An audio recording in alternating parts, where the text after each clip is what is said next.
আজকে আমি সারাদিন কি কি খেলাম সেটাই আজকে আমি তোমাদের সঙ্গে বলতে এসেছি। প্রত্যেক দিনের মতোই ঘুম থেকে উঠে ব্রাশ করে আমি পড়তে বসে পড়েছিলাম।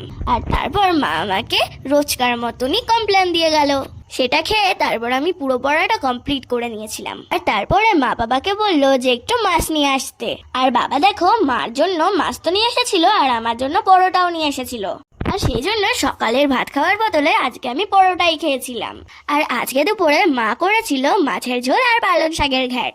আর এই দুটো তরকারি দিয়ে আজকে আমি দুপুরের খাওয়াটা সেরেছিলাম। কিন্তু সেই ক্লিপটা না নেওয়া হয়নি। দুপুরের খাওয়া দাওয়া শেষ করে আমি আমার বান্ধবীর সঙ্গে একটু সাইকেল চালাচ্ছিলাম। সাইকেল চালাতে চালাতে দেখলাম যে রাস্তা থেকে আইসক্রিম কাকু যাচ্ছে। আর সেখান থেকেই আমি একটা কুলফি নিয়ে নিয়েছিলাম।